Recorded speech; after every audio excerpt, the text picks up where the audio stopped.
ഭൂപതിവ് ഭേദഗതി നിയമം നിയമസഭ പാസാക്കി 1.5 വർഷം കഴിഞ്ഞിട്ടും ചട്ടങ്ങൾക്ക് അംഗീകാരമായിട്ടില്ല. 2024 ഓഗസ്റ്റിൽ ചട്ടങ്ങൾ രൂപീകരിച്ച് ബിൽ പ്രാബല്യത്തിൽ വരുമെന്നായിരുന്നു സർക്കാരിന്റെ ഉറപ്പ്. ഇടുക്കി ജില്ലയിലെ ഭൂപ്രശ്നങ്ങൾക്ക് ശാശ്വത പരിഹാരമായാണ് ഭൂപതിവ് ഭേദഗതി നിയമം സർക്കാർ പാസാക്കിയത്. 2023 സെപ്റ്റംബർ 14-നാണ് ഇടുക്കി ജില്ലയിലെ ഭൂപ്രശ്നങ്ങൾക്ക് ശാശ്വത പരിഹാരമാകുന്ന ഭൂപതിവ് ഭേദഗതി നിയമം നിയമസഭ പാസാക്കിയത്. മുൻ ഗവർണറും സർക്കാരും തമ്മിലുണ്ടായിരുന്ന തർക്കം കാരണം ബില്ലിന് ഗവർണർ അംഗീകാരം നൽകിയത് 2024 ഏപ്രിൽ 27-നാണ്. കഴിഞ്ഞ ഓഗസ്റ്റിൽ ചട്ടം രൂപീകരിച്ച് ബിൽ പ്രാബല്യത്തിൽ വരുമെന്നായിരുന്നു റവന്യൂ മന്ത്രിയുടെ ഉറപ്പ്.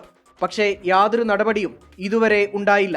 റവന്യൂ വകുപ്പ് തയ്യാറാക്കിയ ചട്ടങ്ങൾക്ക് നിയമവകുപ്പ് അംഗീകാരം നൽകി. എന്നാൽ അത് ഏത് നിയമസഭാ സമ്മേളനത്തിൽ അവതരിപ്പിക്കുമെന്നോ അംഗീകാരം നേടുമെന്നോ ഇപ്പോഴും വ്യക്തതയില്ല. ഈ ജില്ലയോട് കാണിക്കുന്ന ഏറ്റവും വലിയൊരു വിവേചനമാണത്. കാരണം ബാക്കി 13 ജില്ലകളിലെ ആളുകൾക്കും 96-ൽ കിട്ടിയിരിക്കുന്ന പട്ടയത്തിൻ്റെ അല്ലെങ്കിൽ ആ നിയമത്തിൻ്റെ അടിസ്ഥാനത്തിൽ കിട്ടിയിരിക്കുന്ന പട്ടയത്തിന്മേൽ പൂർണ്ണമായ സ്വാതന്ത്ര്യം യാതൊരു നിയന്ത്രണവുമില്ലാതെ കൊടുക്കുമ്പോൾ ഇടുക്കിയിൽ മാത്രം നിയന്ത്രണം ഏർപ്പെടുത്തി മനുഷ്യനെ വരിഞ്ഞു മുറുക്കുന്ന ഒരു നടപടിയുമായി ഗവൺമെൻറ് മുമ്പോട്ട് പോകുന്നതിൽ യാതൊരു ന്യായീകരണവും അക്കാര്യത്തിൽ പറയാനില്ല. പട്ടയ വ്യവസ്ഥ ലംഘിച്ച് നിർമ്മിച്ച കെട്ടിടങ്ങൾ ക്രമവൽക്കരിക്കുന്നതിലെ തർക്കമാണ് ചട്ടം അംഗീകരിക്കുന്നതിന് നിലവിലെ തടസ്സം. ചട്ടരൂപീകരണം വേഗത്തിലാക്കിയില്ലെങ്കിൽ പ്രതിഷേധം ശക്തമാക്കുമെന്നാണ് പ്രതിപക്ഷത്തിന്റെയും കർഷക സംഘടനകളുടെയും മുന്നറിയിപ്പ്. രാഹുൽ വിജയൻ, 24 ഇടുക്കി.